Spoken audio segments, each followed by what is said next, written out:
Lana O'Malley is an associate professor at the International Studies and United Nations at Leiden University, and she joins us live from The Hague in the Netherlands. Lana, good to have you on the programme. Now, your thoughts on this ceasefire after a delay finally coming into effect? Well, we've been waiting and hoping for a ceasefire for quite some time now. After a short delay this morning, we've seen it come into effect. And I think the major question on everybody's mind immediately now is how the process will work in terms of the distribution of humanitarian aid to the Strip. So the plan is for 60 humanitarian aid trucks to cross over the various borders into the Strip. But we know that there are some logistical challenges to that, partially to do with now the Israelis granting access to the Strip when they haven't for so long, but also logistically in terms of the infrastructure that's available for these trucks to travel on, what has been destroyed in the war, and how best to distribute the vast amounts of aid that are needed. We also know, of course, that this beginning is just a drop in the ocean for the rebuilding and the reconstruction of the Strip, and also just a drop in the ocean in terms of supplying the level of humanitarian aid, assistance, and medical supplies and medical provisions that might be required immediately and in the short, medium, and long term to Gaza. So I think that's what we're looking at this morning. And there are some encouraging pictures coming out of the Strip of trucks ready to go and some even moving in. So that's a good and I think good indication of a beginning. Indeed, and the needs of people in Gaza are so acute, as you say, in this initial first phase. I mean, our correspondents were talking about it. They need food, fuel for things like bakeries, to run hospitals and shops, and also medical supplies. But when people are also on the move, I mean, how important is it for the humanitarian agencies on the ground to deliver the aid to the people as they're also moving across this Strip? Yeah, that's going to be one of the challenges, right? Because on the one hand, you have almost 1 million displaced people within the Gaza Strip. Many of those, as we've also seen from your pictures, they're packing up, they're ready to go back to their homes or what's left of their homes.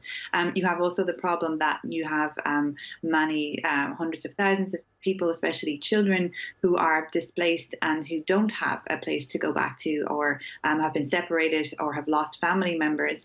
And then on top of this, you have the problem of, again, as I mentioned, the infrastructure available. So a lot of these people are not, organized into very clear refugee camps or areas where they can be helped easily. So there's a lot of kind of infrastructure planning and logistical organization that has to go along with this immediate influx of aid, which is as much required as the aid itself in order to ensure that it meets the needs of the Palestinian people, but also the immediate and urgent care needs of those who may be injured, who have suffered losses during the war, or who are ill and who may have been ill even before this war broke out. So there's a lot of different elements to come into play here. And we know that the UN is playing a large coordinating role in supplying this aid through its various agencies, and certainly they have the experience to respond effectively to this scenario.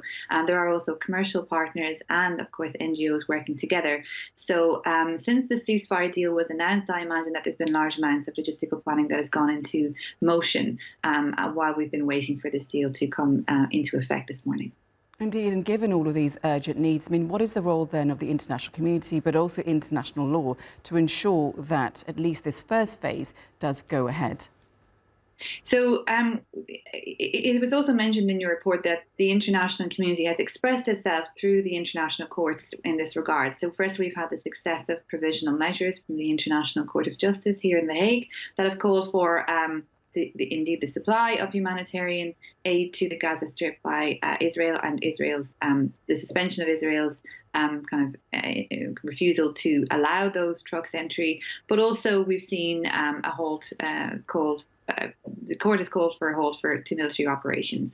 And then at the same time, we recently had the issuance of the arrest warrant against the Israeli Prime Minister Netanyahu by the International Criminal Court here in The Hague. So the courts have expressed themselves, and international law have expressed itself as strongly as possible in order to bring about the conditions that might lead to a ceasefire arrangement, right?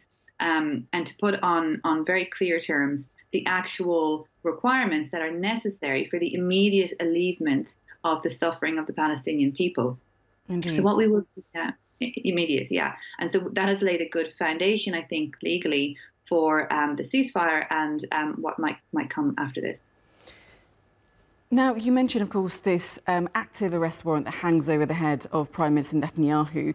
What do you think is going to be the effect of the new US administration going forward? Well, that's a very much an open question in this regard.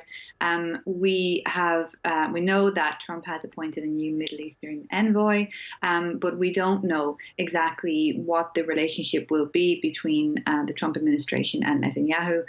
The signs are that it has been important for Netanyahu politically within Israel and also with his closest allies, including the United States, that he makes an effort to implement and to abide by the terms of this ceasefire deal before Trump comes into office. And Trump has made some provocative declarations about what would happen if there wasn't a deal before he came into office.